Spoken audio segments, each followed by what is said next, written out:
Good morning students. How are you all? In this video, I'll explain the chapter Journey to the End of the Earth. In the previous video, I explained the introduction and summary of the chapter. Fine. So let's begin the text of the chapter. Early this year, I found myself aboard a Russian research vessel, the Akademik Sokolsky. यानी early this year, the narrator Tishani Doshi found herself aboard a Russian research vessel named Akademik Sokolsky, heading towards the coldest, driest, windiest continent in the world, Antarctica. जो कहाँ की ओर जा रहा था? Coldest, driest and windiest continent of the world, Antarctica की ओर जा रहा था. My journey began 1309 degrees north of the equator in Madras. Means narrator started her journey from 13.09 degrees north of the equator in Madras and involved crossing 9 time zones, 6 checkpoints, 3 bodies of water and at least as many ecospheres.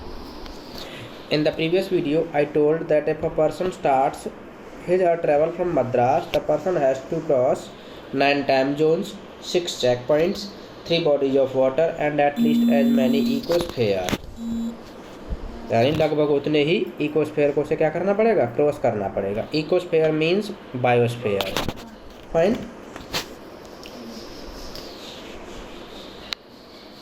By the time I actually set foot on Antarctica,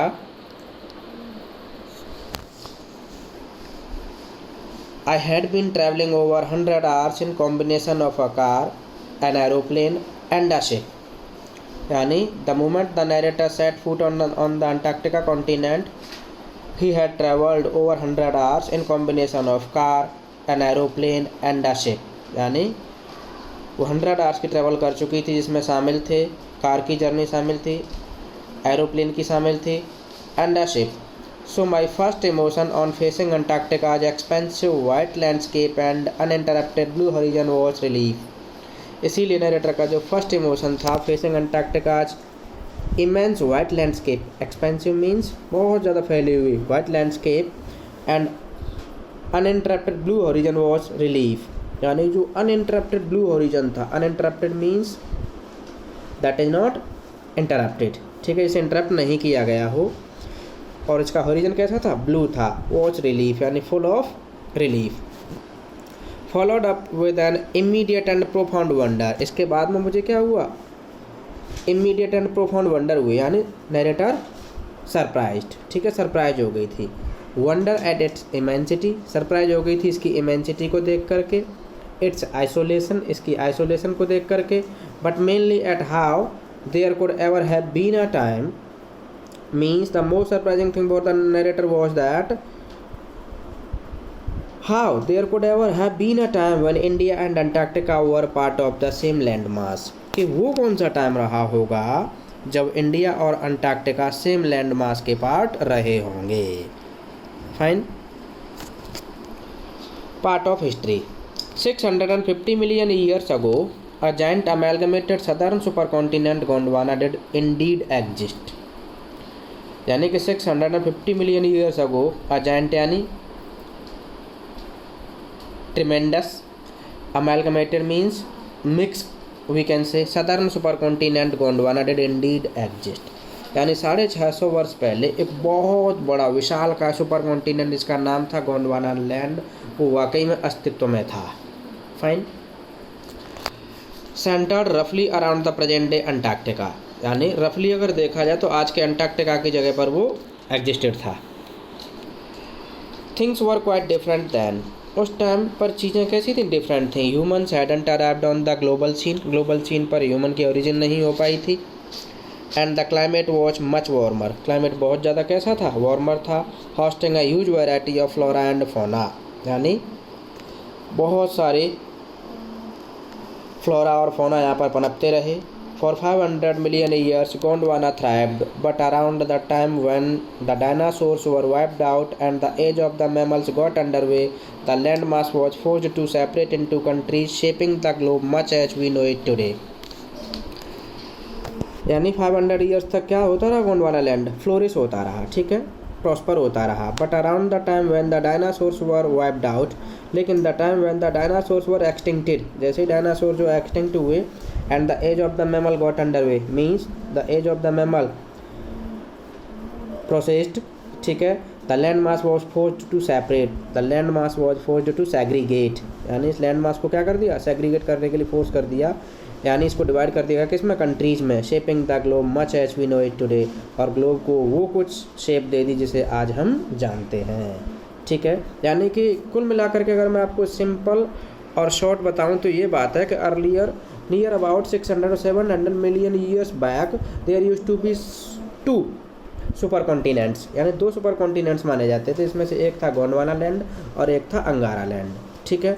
लेकिन बाद में धीरे धीरे करके जैसे ही evolution होते चले आए, ठीक है, तो ये इस तरीके से आज ग्लोबल सीन बन चुका है।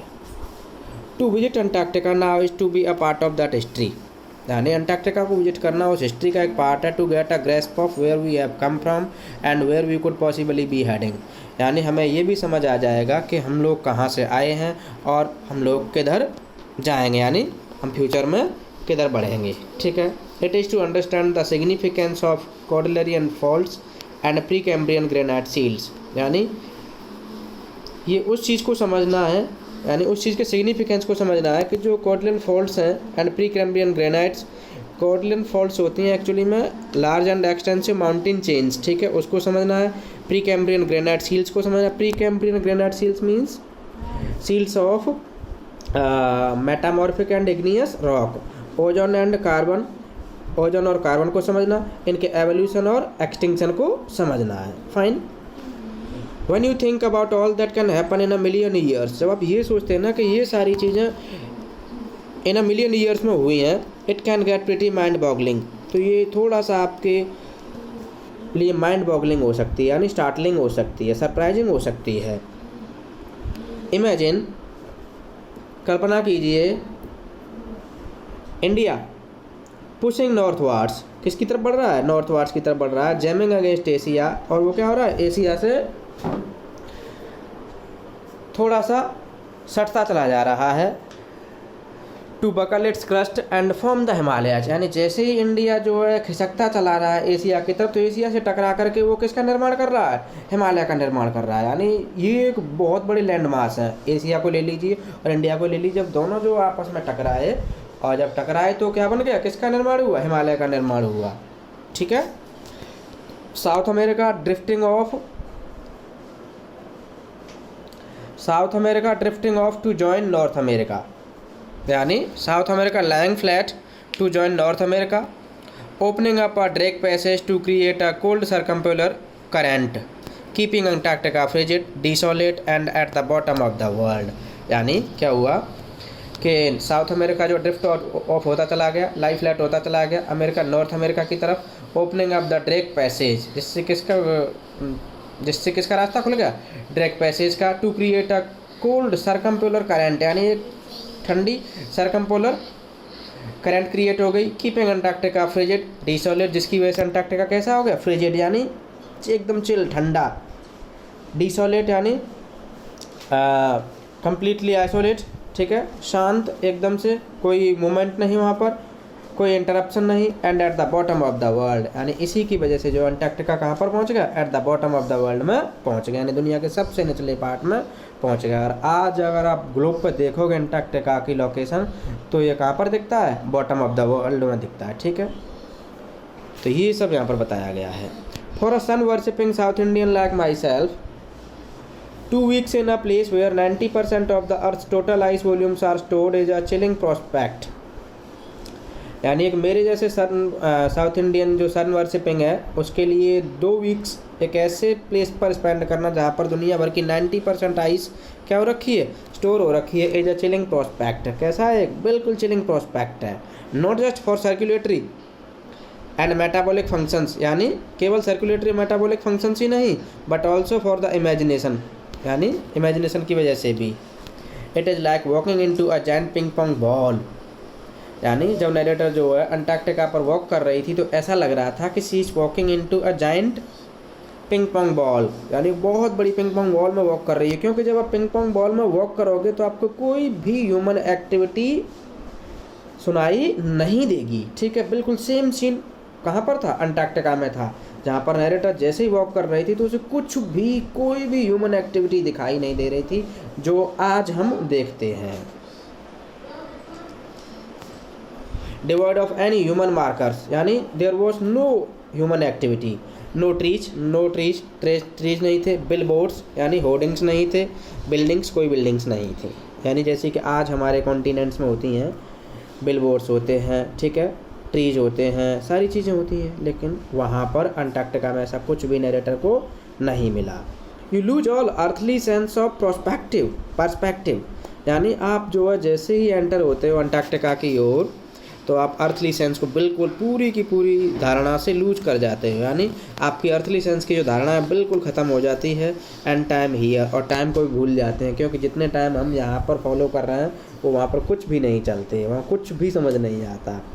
The visual scale ranges from the microscopic to the mighty midges, यानी विजुअल स्केल की अगर बात करें तो रेंजेस फ्रॉम द माइक्रोस्कोपिक यानी छोटी से छोटी चीज़ें, the mighty midges and mites, यानी midges and mites are the insects, ये इंसेक्ट्स हैं जो वहाँ पर पाए जाते हैं, टू ब्लू वेल्स भी पाई जाती हैं, एंड आइसबर्ज पाई जाती हैं वहाँ पर, यानी ये वो चीज़ें हैं जो वहाँ पर दिखती हैं।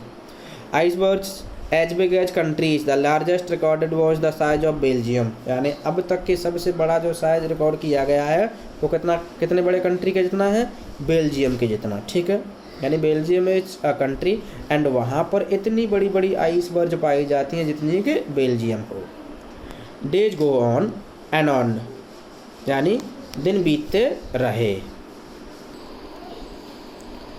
इन surreal 24-hour austral summer light means, surreal means bizarre, strange, 24-hour austral summer light and ubiquitous silence, यानी there was silence everywhere, ubiquitous means spread everywhere, interrupted only by the occasional avalanche, यानी there was, आप ये कह सकते हैं कि there was silence everywhere but it was interrupted by only the occasional avalanche। किसकी वजह से इंटरप्ट हो रही थी, occasional avalanche की वजह से इंटरप्ट हो रही थी। avalanche होता है आइसबर्ग का एक प्लेस से दूसरे प्लेस पर क्या हो जाना, फिसल जाना, यानी खिसक करके स्लिप हो जाना। ठीक है, और काल्विंग आइस शीट या फिर स्प्लिटिंग ऑफ आइस शीट के टूटने की आवाज़ आ रही थी वहाँ पर। कंसेक्रेट्स द प्लेस, ये चीज़ें उस प्लेस को कैसा बनाते हैं, बिल्कुल एकदम से कंसेक्रेट्स बनाते हैं। कंसेक्रेट्स में होता है प्योर बनाना, ठीक है, यानी unspoiled. It is an immersion that will force you to place yourself in the context of the earth geological history. It is an immersion, ये वो इमर्जन है जो आपको फोर्स कर देगा अपने आप को जियोलॉजिकल हिस्ट्री को उस प्लेस पर रखने के लिए। And for humans the prognosis is not good, और अगर ये देखा जाए ना वहाँ पर जा कर के सारी की सारी चीज़ों को समझ करके हमें यही पता चलता है कि ह्यूमन के लिए प्रोग्नोसिस अच्छे नहीं हैं, यानी पूर्वानुमान अच्छे नहीं हैं। ह्यूमन इम्पैक्ट, अच्छा ह्यूमन ने क्या क्या इम्पैक्ट किए हैं देखिए। Human civilisation have been around for a paltry 12,000 years, barely a few seconds on the geological clock. यानी ह्यूमन सिविलाइजेशन की अगर आप बात करते हैं तो ह्यूमन सिविलाइजेशन जो है धरती पर आए हुए तुच्छ से, पोल्ट्री मीन्स मियर 12,000 ईयर्स हुए हैं, बेयरली a few seconds on the geological clock. अगर आप इसको इन 12,000 सालों के जियोलॉजिकल क्लॉक के हिसाब से देखेंगे तो it is just like a few seconds, किसके समान है, कुछ एक सेकेंड्स के समान है। In that short amount of time, इस थोड़े से टाइम में we have manage to create quite a ruckus, हमने जो है बड़ी ही उथल पुथल कर दी है इस प्लेनेट पर। Etching our dominance over nature, यानी हमने अपना डोमिनेंस जो है क्या कर दिया, फैला दिया चारों तरफ। Over nature with our villages, किसकी फॉर्म में, विलेजेस की फॉर्म में, टाउन्स की फॉर्म में, सिटीज़ की फॉर्म में, मेगा सिटीज़ की फॉर्म में। ये हमारे डोमिनेंस के तो एग्जाम्पल हैं कि हमने शहर बसाए, हमने जो है नगर बसाए, महानगर बसाए और गाँव बसा दिए। लेकिन क्या हमने कभी भी एनिमल्स के बारे में सोचा कि इनका भी इस दुनिया पर रहने का, इस धरती पर रहने का उतना ही राइट है जितना कि ह्यूमन बीइंग का।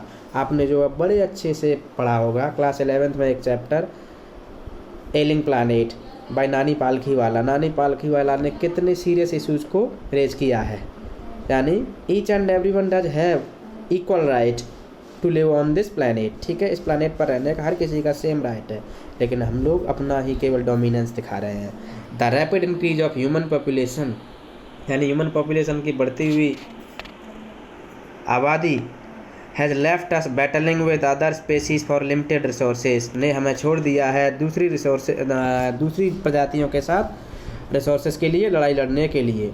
And the unmitigated burning of fossil fuels has now created a blanket of carbon dioxide around the world.